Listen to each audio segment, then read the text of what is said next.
भूमीला आपली भूमी मानतो आणि ज्याच्यासाठी राष्ट्र प्रथम आहे तो प्रत्येक जण आज या तिरंगा रॅलीमध्ये आमच्या बरोबर उपस्थित होता।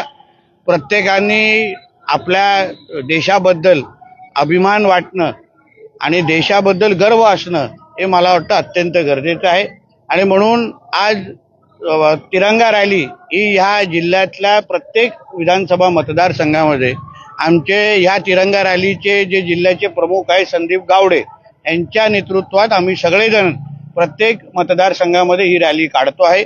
ज्यांनी जे ह्या रॅलीमध्ये सामील झाले त्या प्रत्येकाला या देशाबद्दल अभिमान वाटतो। मला वाटतं आपल्यासाठी आपला झेंडा आणि भारत माता की जय म्हणणं, वंदे मातरम म्हणणं हे अत्यंत गरजेचं आहे। आणि जे ह्या गोष्टी म्हणत नाहीत त्यांना आपल्या देशावर प्रेम नाही एवढंच ह्या निमित्ताने आवर्जून म्हणेन। आपल्या देशामध्ये राहून ज्यांना वंदे मातरम म्हणायसारखं वाटत नाही, उदाहरण काही अशाही संस्था आहेत, उदाहरण मदरसांसारखे संस्था आहेत जे आपल्या तिथे वंदे मातरम म्हणत नाहीत, त्या अशा संस्थेची नोंदणी पण रद्द करायला हवी अशा भूमिकेचा मी स्वतः आहे।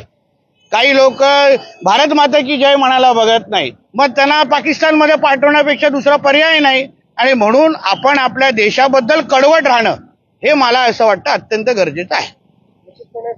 यात एक अशी गोष्ट दिसते की विधानसभेत एकमेकांच्या विरोधात असणारे आज देशप्रेमासाठी एकत्र आलेले पाहायला मिळतात। बघा, आमच्यासाठी आमचा देश सर्वप्रथम आहे, राष्ट्र प्रथम आहे। जसं मी सांगितलं, आम्ही कुठल्याही पक्षाचे कार्यकर्ते हे नंतर आहोत, पहिले ह्या देशाचे नागरिक आहोत। म्हणून आमचा तिरंगा आणि आमचं रक्त भगवं आहे एवढं सांगण्यासाठी आज आम्ही सगळे एकत्र आलेलो आहे।